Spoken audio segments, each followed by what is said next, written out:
All right. See if I've got everything going here. I've got my mic going. Yeah, it should be all set. So click go live here. Good.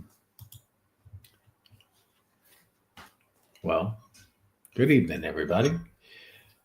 I hope that your Monday was well. And if you have the day off tomorrow, great. Good for you. And real quick early shout out for the veterans that might be watching this or any of my friends, enjoy the day. Trust me, I know you've earned it. I respect that immensely. Hopefully, you're able to go out and enjoy your day tomorrow. Briefly, I'm going to just kind of hit a couple topics and then we're going to dive off into some real estate stuff. Um, Spent this past weekend around other entrepreneurs, and while it's not necessarily the space that I'm in, it was great being around other people that are starting businesses that don't necessarily go hand in hand with what I do exactly. Had some fantastic conversations. And all in all, the spirit of entrepreneurship is so great to watch people that honestly, whether you're starting just grassroots with nothing all the way up to, having $1 million to start with, taking that leap and having the courage to go out there and make it work. That's something that I can respect for anybody. It was a really great weekend. We were up in Tampa at a conference, and man, saw some people that looked to be really interesting, and even a couple that we'll see if it happens to go anywhere. Maybe some business opportunities. All right, on to the topic for tonight: tire kickers. And I'm going to say this respectfully. Actually, probably not going to say it respectfully. I'm going to say it, and either way, it's taken is what it is. I had a call. Well, and I get calls regularly, but today this is what the inspiration was from a realtor in back in Louisiana, and he was asking me. He said, "Hey, look, I've got some investors that they're looking for some hard money, private money. Is that something that you provide?" Why, yes, it is. So I'm like, all right, well, let's talk a little bit about the borrowers. What's their thing?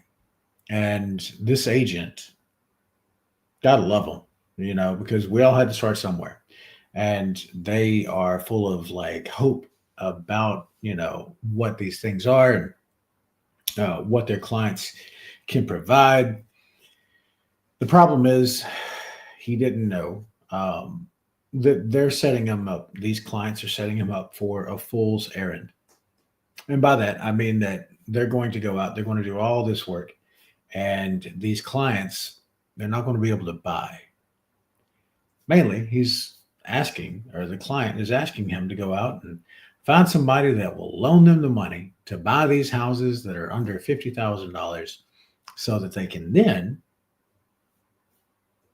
own the property with no money out of pocket. I mean, I get it. I get it. Like we started with $6,000, right? And through the creativity, we were able to build portfolios.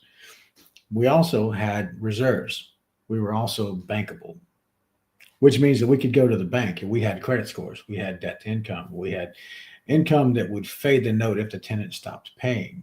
For the first few properties, that's what they actually required. So we were able to qualify based on that. But these borrowers are really thinking that they're going to go get into a property with no money down, with hard money lending, which typical down payment is going to be about 20%. Uh, but thinking that they're just going to bring nothing down and then they're going to acquire these properties. So I explained to the agent, I said, man, look, unless they can show you proof of funds or go to an auntie that's going to, fund their down payment and co-sign or give personal guarantee on these notes, I don't know anybody that's going to touch them. And I'm an asset-based lender, right? That means that I'm looking at the asset. You don't necessarily have to be, a world-class operator for me to fund you. I work with first-time borrowers. Problem is, or Difference is not the problem. It's a great thing. The borrowers have money to put down, right? They're not asking for 100% financing. That's one thing that I really started to think about. We're all tire kickers to some degree, right? And with that, I mean, until we have enough knowledge, information, or confidence to move forward with something, we're going to be, well, a little bit of a tire kicker. And I say that in the sense that we're looking at we're looking at some cabins in Tennessee right now.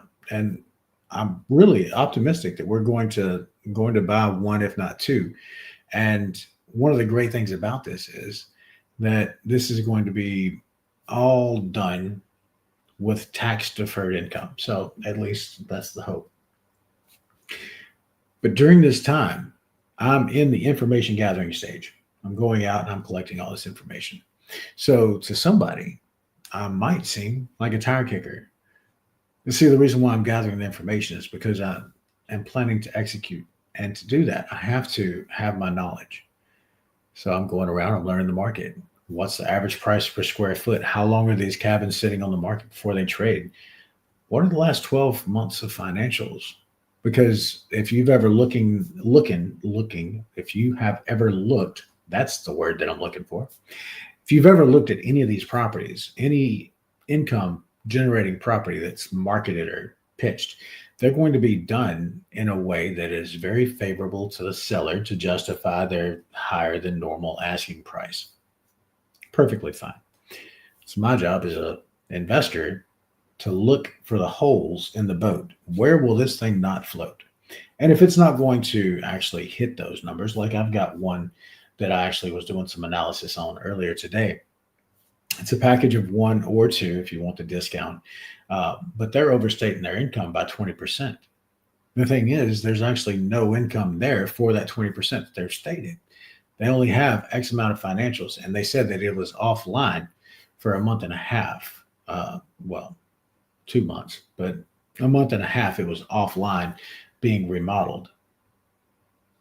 It's a 2024 construction. So if you think about this, why would somebody remodel a 2024 construction and it's only 2025?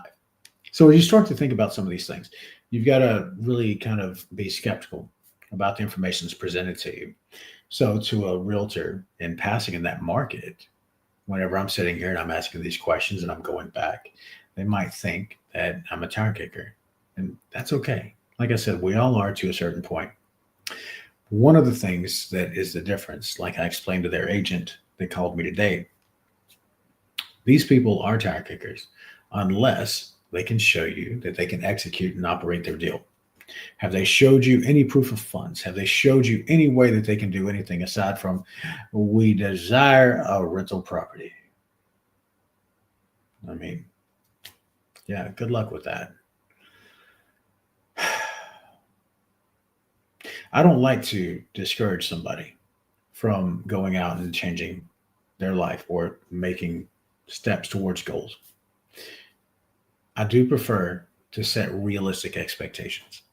And if you're going to go out here and you're going to knock out your first deal and you're going to do 100%, you better have some stellar assets to make that happen. Or find an owner finance deal, something that somebody would actually fund on, right? Because again, I'm an asset based lender. And the only way that I would give somebody 100% funding is if they come over here and say that you are wanting to borrow $50,000, but the asset as it stands today needs nothing else, but it's worth $150,000.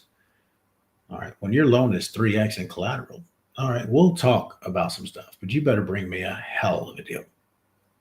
So maybe it's not a total waste of time for them to say that, but we're to have the goal of nothing down. Maybe I just discounted them being able to find the right deal. Maybe that's a learning opportunity for me. Anyway, I hope that everybody's doing great. TikTok, thanks for stopping in. I'm doing my Real Estate After Dark stream on Facebook, YouTube, and Instagram right now. And yeah, if anybody has any questions or if you need anything, Alexis, good evening. Hope you're doing well. If anybody has any questions regarding to or related to real estate, I want you to just go ahead and pop that into the chat. You can also send me a DM if you have any of those questions. What I'll do is I'll probably like take them down and discuss them at a later time on a live. Be happy to address those kind of things. Um, TikTok, cool, good to see you. Hope it's going well. All right, and back to the stream. So I'm looking at. Let's see if I can share my screen here because with this overlay on StreamYard, it's a little bit different. But I'd like to see if I could show y'all this package here.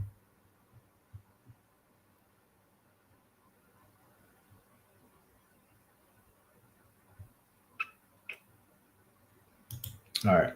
So it's not going to stream just yet, but I'm going to let you know. I've got two packages available. Actually, three. Two are on the market, and those are in Shreveport, Bossier, Louisiana. If you are looking for a portfolio purchase, I would encourage you contact me. I've got anything from let's see, where are we at?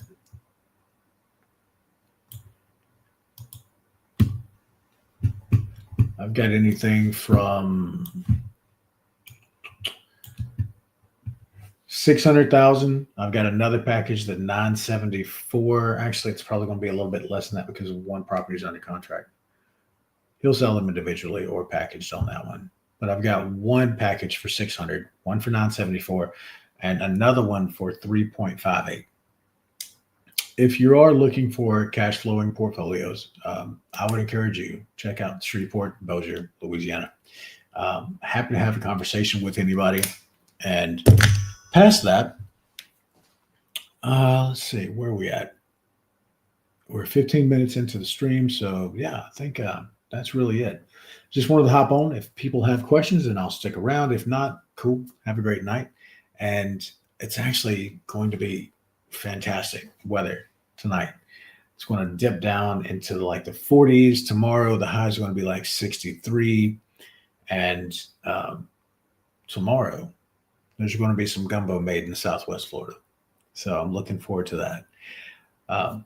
Again, I hope you all have a fantastic week. Stay warm wherever you're at. And if you need anything, don't hesitate to reach out.